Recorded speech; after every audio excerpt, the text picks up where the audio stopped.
screencast, my voice is more clear over here. Now, look at the notes that you've got there. There's a couple ways you can do this. In college, you're not going to get a set of outline notes. You might get a college professor to give you an outline, which is what I've got in front of you, like the very first page. So if you want to take notes like they do in college, not that this isn't real college, but it's not on a college campus per se, then go ahead and get out a sheet of paper and follow along there and write things as you hear them. And that might even be better for some of you. Although, having said that, most of you seem to be wanting to fill in the blanks, so that's fine too. If you'd rather do it that way. We've got to talk about the first phase of industrialization before we can move on to the Jackson era. Some of this is a review of Madison. Notice I did not review a lot of Madison stuff or Monroe stuff with you.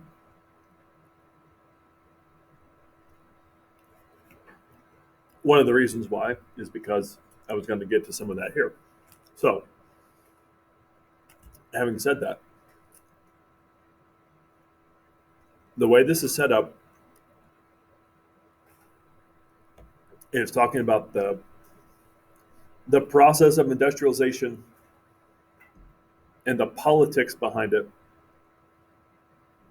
And it's going to lead to a little bit of westward expansion, and then into the market revolution, and then into urbanization. And all of this is just a big mix. So it's hard to differentiate between some of these moving parts, but hopefully the flow of this will make sense to you. So what you have here is the American system. This was a Henry Clay thing. It's called the American system because essentially what it's trying to do is prevent sectionalism. Can somebody give me a working definition of sectionalism?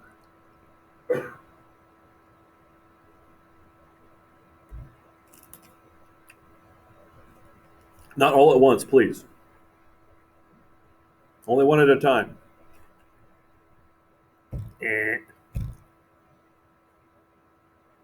Nothing? You haven't gotten a general gist of it because I've mentioned it several times.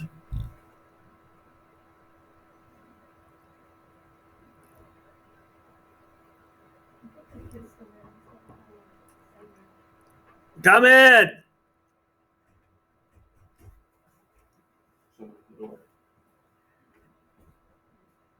Pause.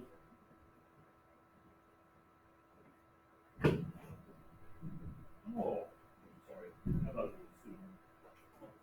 I wouldn't have been so surly if I known it was you. I should always look at my watch.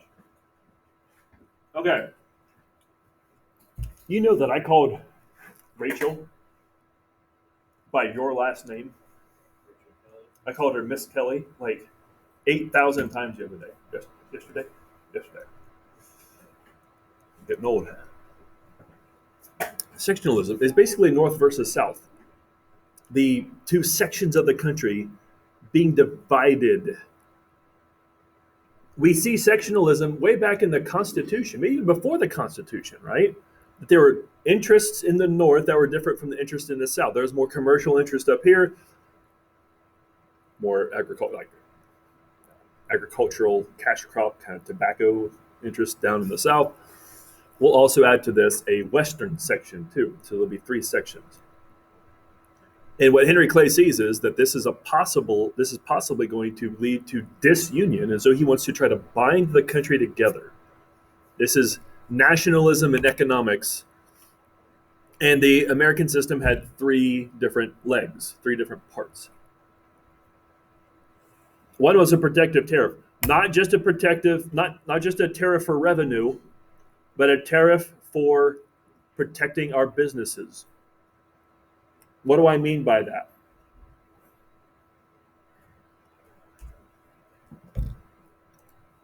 I'm going to draw with chairs because I can't draw very well otherwise. This is the Atlantic Ocean.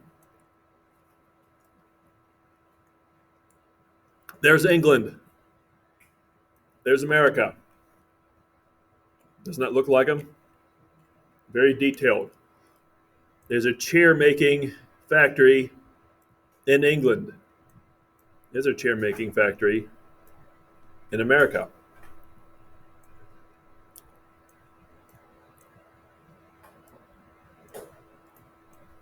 England sells their chairs for $2 a piece. America sells their chairs for $1 a piece, or $3 a piece.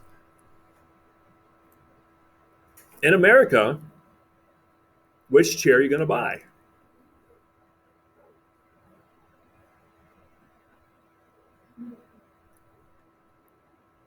Unless you are like really, really like weird and say, I only buy American, and you don't think about your pocketbook, then you're probably going to think about your pocketbook and buy the $2 chair from Britain, right?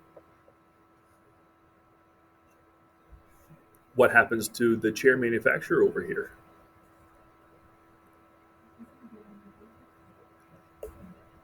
And then it goes out of business. How can we protect? What can we do to protect our guy?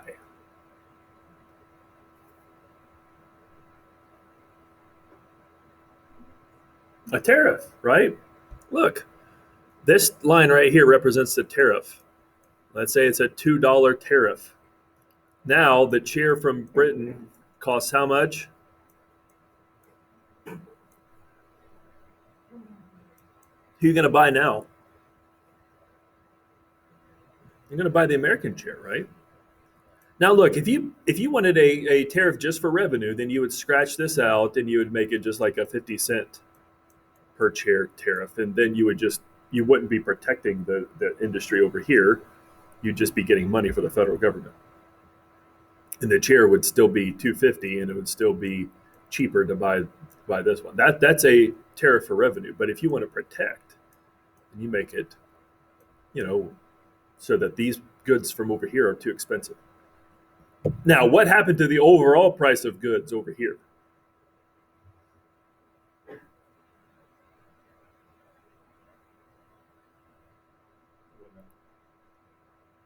It went from $2 to $3. So the consumer is paying more. And that's what tariffs tend to do. Tend to do is make it more expensive here, but they protect jobs and they protect businesses over here as well. Follow? How'd you like that? Tennis players, it makes sense. I'm talking to the people who are going to be watching this, right? Okay. All right. Protective tariff. The first protective tariff was passed in 1816. Notice the average tax was somewhere between 20 and 25%. That means if you were bringing over from Britain or France $100 worth of goods, you'd have to pay $20 to $25 worth of taxes.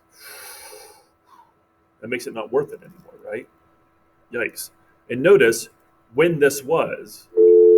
For the interruption, Bella Morris to the front office. Bella Morris to the front office. Thank you. This was in the year after the War of 1812 ended. What Britain was trying to do was dump their cheap manufactured goods here into the States. And we were going to not have any of that.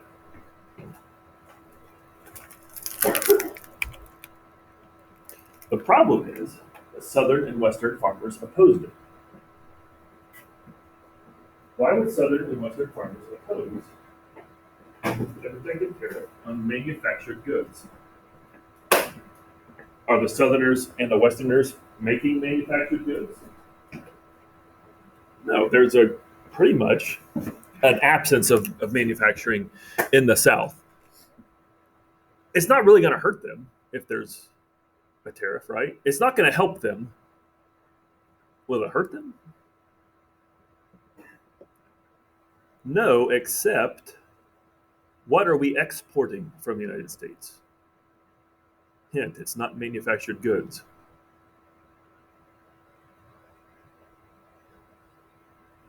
What have we always been exporting from the United States since Jamestown? Crop like tobacco, wheat. Is that how you pronounce it?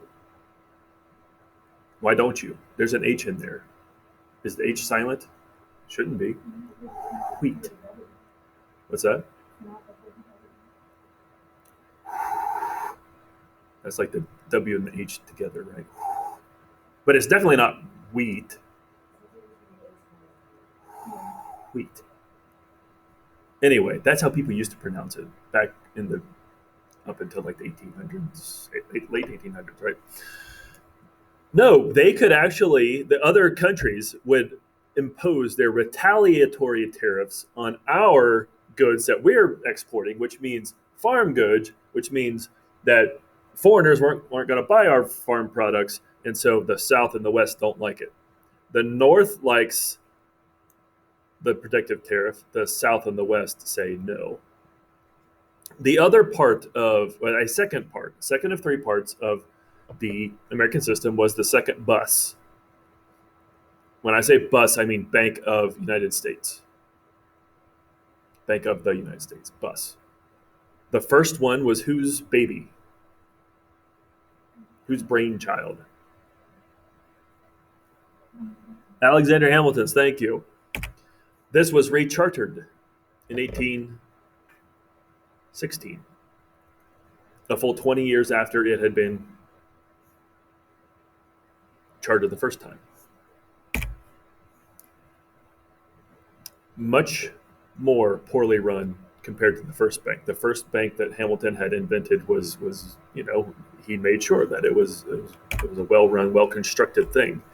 We'll see as we go through this how the second bank didn't do a very good job. It'll be complex, but if you get that by the end of the second bus's life, that it was known as the monster in the South and the West, then you'll get the overall point. What was the third part of the American system? I know you're supposed to have read and you're supposed to have watched my Ed puzzles and so on. What was the third part of the American system? There are three. What was the third part? Yay! Federally funded internal improvements. Roads, bridges, canals, those kind of things. Things that help with transportation. By the way, current events connection, we're actually debating this right now about federally funded internal improvements. It's part of Biden's blank bill. Anybody paying attention to current events? You should be taking my current events class then. Have you heard of the infrastructure bill? Have you heard that? Hey, one person has. Do you know what infrastructure is? Roads, bridges, dams, etc.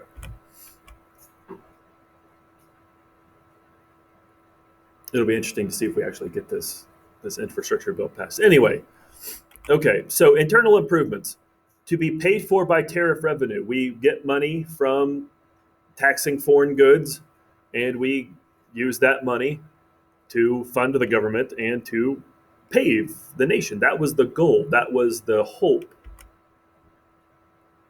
And what would happen then, in Henry Clay's mind,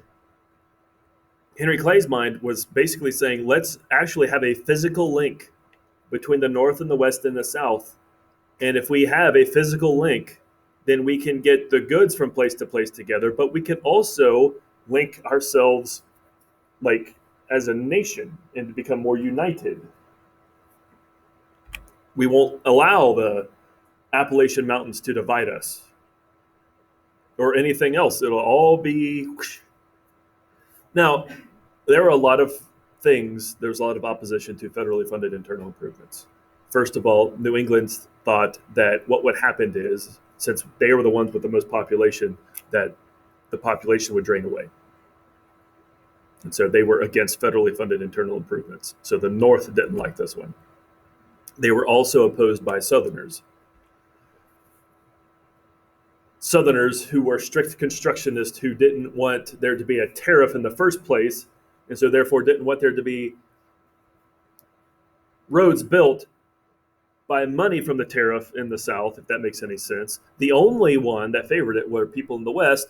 Do you have any idea why people in the West would want it? Like in the Ohio region, the Northwest Territories region, Kentucky, Tennessee, etc., west beyond the Appalachians. Why would they like this? What do they have to gain from federally funded internal improvements? Roads paved by the federal government. Well, who's going west at this point in time? Like, use your imagination to put yourself in the place of somebody who is heading out west in 1802. Pick a random date. What's that trip like?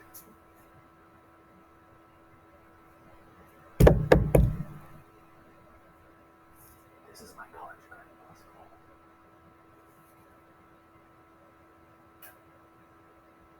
Didn't you ever play the Oregon Trail when you were a kid? You've died of dysentery, right? Pioneers and they're big like wagons, right? Trying to get through the trees. I mean, this whole thing used to be forested, right? I mean, like thick forests.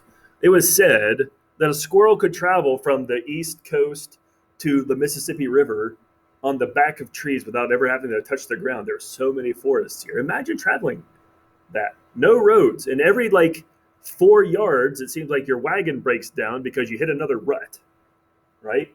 Wouldn't it be awesome if somebody, i.e. the federal government, came and paved this big road so you could get out there so much easier and your hardships wouldn't be so great? Wouldn't that be awesome? That's why the West liked it. So, and basically the West didn't have as much political clout yet because they were newer. And so with the North and the South opposing it, there was never really any federally funded internal improvements during this time period. The only dramatic one ever undertaken was the National Road, which we call the Cumberland Road now, and that was a path through part of the Appalachian Mountains, and that was it. Democratic Republicans, Jeffersonians, Madison himself said, we're not going to have the federal government pay for this because it's not in the Constitution. The states want to do it, then the states can do it themselves. And so essentially what we have here, those are the three branches of the American system. The American system reflects a complete shift in the philosophy of Jeffersonian Republicans. They start to adopt, isn't this whole American system just a rewarming, a rehashing of Hamilton's economic plan? He had something about a report on manufacturers. He had a report on the National Bank. This is what he would have loved this. And so some people start saying that the Republicans, the Jeffersonians, are starting to out-federalize the Federalists. So really, the Federalist Party might have died, but they lived on because their ideas had been stolen, borrowed, used, co-opted is the word I used there, by the Jeffersonians. Now, if you notice right there, the thing that was meant to bind the three sections together caused more sectionalism. Did you see that? The North liked this, the South and the West didn't. The North hated this, the West loved it. It seems like these things are they're not binding the country together like they were intended to, right? I would argue that the Civil War is hastened because what we're going to be talking about the next few days is going to show there's going to be a disparity of wealth where you'll see the North and the South. The riches will come up here to the North. The South will be the odd man out, and the West will start to feel more like they're in league with the North. And I basically kind of said that right here. That of the three, of that triangle, the South will feel less likely. We'll see by 1860, and this bullet point right here, just a prediction.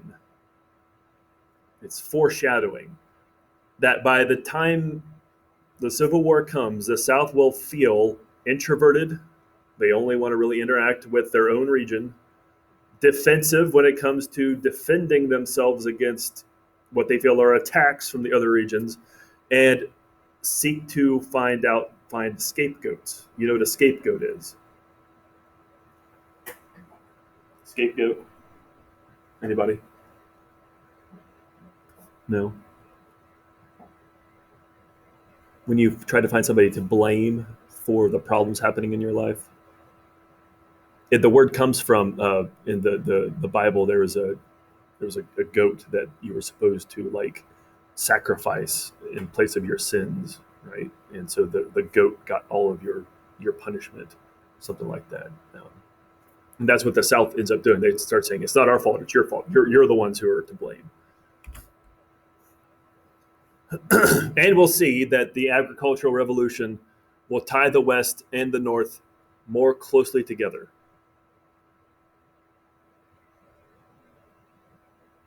You'll see there's going to be a link economically and therefore intellectually and physically between the West and the North.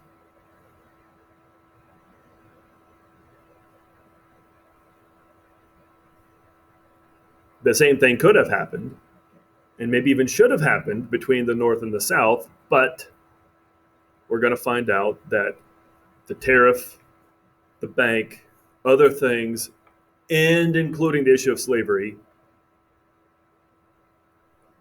it ends up becoming a northern way of life versus a southern way of life. And so the Civil War comes because of just two differences of living. Follow me so far? You good? You good? Okay, let's keep going then. Okay, so movement west across the Appalachians. This is continuing after the Revolutionary War. It's just continuing a process that had happened before the war. We're moving west. We had since the days of Jamestown and Massachusetts Bay colonies, and now we keep going. And now we're starting to get into the heartland of North America. White settlers are lured west with many promises. The promise that you can have your own self-sufficient land, self-sufficient farm where you don't have to rely on anybody else. That means wealth, that means power, that means voting privileges, that means independence. Like all these things are promised to you, and you don't have to live in some slum in the big city like all those people over in England were doing. And so notice these states that come in rapid succession, really quick in rapid succession. By the way, which three of those are from the Northwest Territory?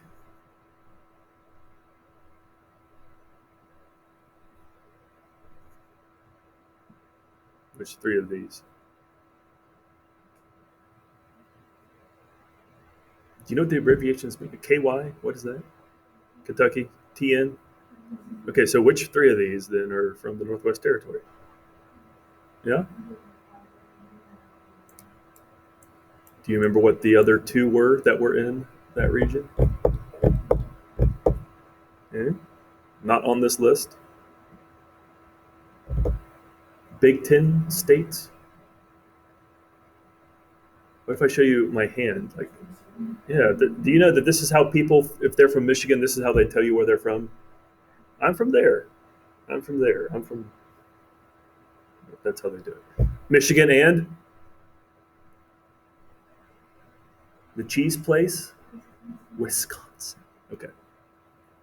All these states entered within 30 years of the Constitution being ratified due to movement west, due to the population being big enough to have them become a territory. And look at all these trails that are being blazed by the Zebulon Pikes and the Lewis and Clarks, etc.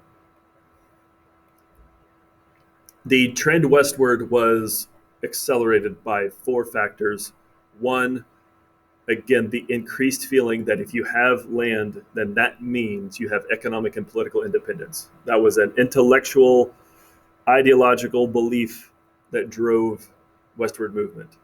Another thing was the exploration of the West. And so this is where we talk about Lewis and Clark exploring the Louisiana Purchase and Sacagawea helping them, and Zebulon Pike finding Pikes Peak. And then Smith and Carson, getting out to even like Nevada. But there were also government treaties and government policy that opened the way out west. The Land Ordinance of 1785 allowed there to be surveys, and we have townships now because of this. Now, I wonder if you can tell me what goes next. We haven't been great at filling in the blanks yet, but can you tell me what's the next one? What's number 2?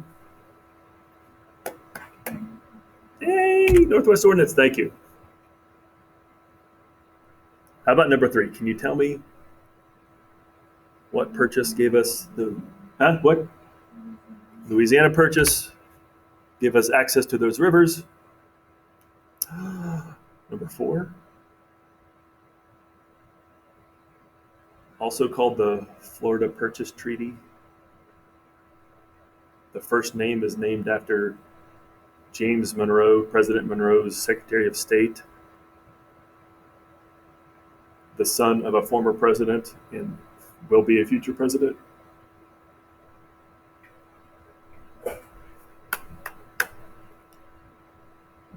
From Massachusetts.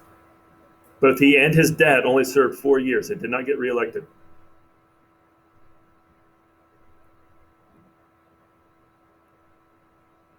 Which one of the first 5 presidents had a son that was also president? Just guess.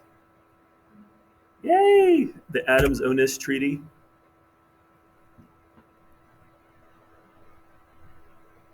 Got the Spanish out of Florida, out of the Southwest.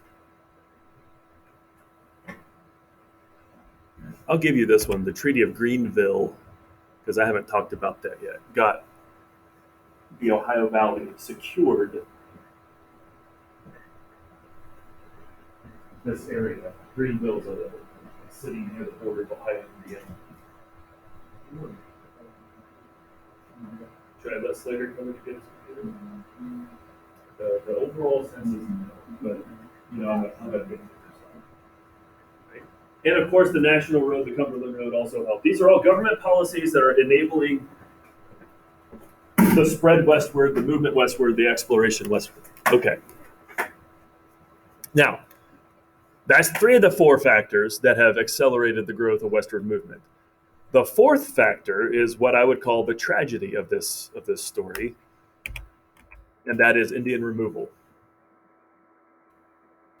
Now, this is going to get into some of the Jackson years, and that's okay because I won't spend much time on it since when we get to Jackson, now that I'm talking about it here. What we have in the American South was a group of 5 Native American tribes nicknamed the 5 Civilized Tribes: Choctaw, Chickasaw, Seminole, Creek, and Cherokee. Seminole, what state do we associate with the Seminoles today? Do you know? There's a college that has a mascot. Seminoles. Nobody? Florida State Seminoles? Aren't you football fans? Oh, good grief. Okay, that's fine. Cherokee from North Carolina. They still have a reservation down there today. They were called civilized because they had adopted a lot of the cultural practices that white people had, right? They had a bilingual newspaper, the Cherokee, for example.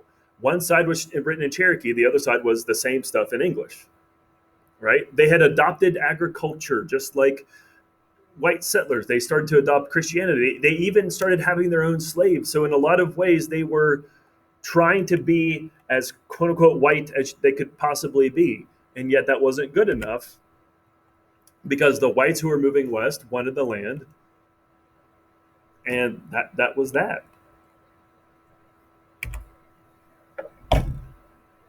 And see, I wouldn't say that the federal government said, let's go take land from the Native Americans. I don't think that's how it usually worked. It didn't usually work like that. What usually happened was white squatters, you know what a squatter is? if you go to an abandoned house and just start living there, you're a squatter, right? Like you go somewhere that's not yours and you start living. And that's what Americans would do. I mean, because what are you going to do back then? There's no drones, helicopters to like surveillance everything, survey,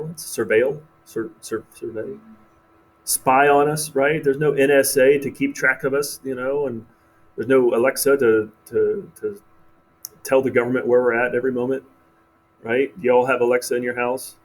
Do y'all realize that you've allowed Big Brother into your house? Alexa, I know I have. I bought it. I said, come on in, government. Anyway, so they can just move, right? But when they move, they're moving into Native American land, and they're settling illegally. But what are you going to do if you're the president or the governor of the state? Are you going to say, well, when they get attacked by Native Americans, you're going to say, that was their fault? No, that's not how it works. And unfortunately, it's a terrible situation, and so the U.S. government decided to side with the white people, and let's be honest too, there were some like active atrocities by state and federal government officials too. Right? I'm not trying to say that they're all innocent. I promise.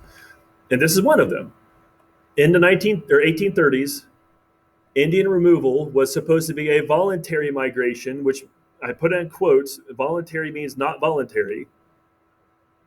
You can choose to move or you can die, basically, is what was told to them in so many words. From east of the Mississippi River to west of the Mississippi River into this luscious paradise that we call Oklahoma. Has anybody ever been through Oklahoma? You know what I saw when I was in Oklahoma? Windmills and a lot of dry, flat, dusty land. That's what I saw. So they had this luscious farmland here and woods and stuff, and set out there. A lot of nothing. Yikes. The Indian Removal Act was the act that started this whole process. 100 million acres of land in the East in exchange for a third of that in the Oklahoma-Kansas region. The forced migration, the trails, the paths that these Native Americans were forced by the government, the federal government, to go along, was called the Trail of Tears because along it there's lots and lots of Indians that died. American Indians, Native Americans. So there were reactions to this. It wasn't like all Native American tribes said, "Okay, we'll just go with you," and didn't resist. The Seminoles fought. And actually, they were able to kind of hold up down there close to the Everglades swamps, and there's still a Seminole nation down there. It wasn't like worth it, according to the federal government, to go and just wipe them out, right? Up in the north, in the Illinois-Wisconsin area, and the border there was the Black Hawk War, and that's actually where Abraham Lincoln gets some of the only military experience he ever had. I think he was a lieutenant, maybe, in the Black Hawk War. Are you willing to look that up for me? What was Lincoln's rank in the Black Hawk War? Now, in addition to fighting, there were also legal challenges brought by Native Americans. Here's one case: Cherokee Nation versus Georgia. In 1831, there were Cherokee people who went to the federal government and they sued and they said, you can't do this. You can't make us leave. And while John Marshall said the Cherokee have a legitimate claim to their ancestral lands, Andrew Jackson says, nah, I'm not going to bother with that. The problem, though, with Cherokee Nation versus Georgia is that John Marshall also ruled, even while he said they have a legitimate claim, he also ruled that they're not really citizens. They're what we call a domestic dependent nation. And since they're not citizens, they don't have standing to sue in federal court.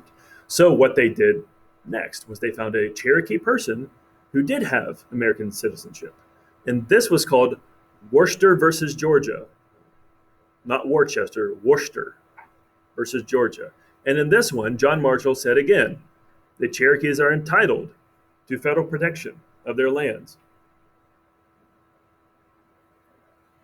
And the state of Georgia, in this case, cannot kick the Cherokee that are in Georgia out of Georgia. And to this one, Andrew Jackson said something along the lines as of John Marshall has made his decision, now let him enforce it. In other words, he can't enforce it, and I certainly am not going to. And so Andrew Jackson ignored the Supreme Court, did his own thing, and the Trail of Tears process starts. Is the Supreme Court the only branch of government that can interpret the Constitution? Well, no, here's Andrew Jackson saying, I can interpret the Constitution too, and I say you're wrong. And Congress can do the same thing, right? And if Congress and the president are on the same page and they pass this law together, the Supreme Court really can't. We seem to think that, of course, the court's the final say in everything. Well, only if you let it be.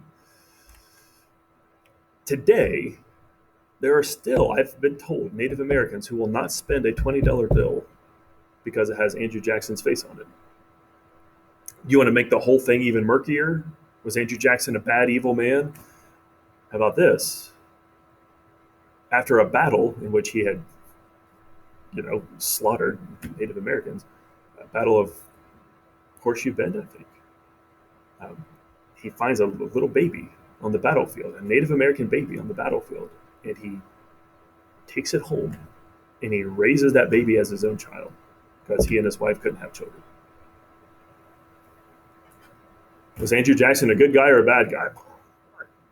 I don't know. You tell me. Were you able to find anything about that? Was he a captain? Ooh, he was even higher than a lieutenant. He was a captain. Huh. Wade Blanken, he's a stud. Indian removal was the government's response to white settlers squatting on the land. Indian removal opened up areas for white settlers to settle and to start making a massive amount of profits from farming. Okay, those are the four things that helped open up the West to settlement. Okay, just so you can see the patterns here. Up here was the Black Hawk War. That's close to where. Stop it. The Black Hawk War was where Abraham Lincoln fought. Reservations out west and Trail of Tears area right here. Not all the Seminole left. As far as I know, the Seminole tribe is the only tribe that has given official approval for a college to use their name as a mascot. Like it's officially approved by the Seminole people. Don't be surprised if in the next couple years even that like Logan Elm Braves, that Native American name is going to be, mascot's going to be nixed.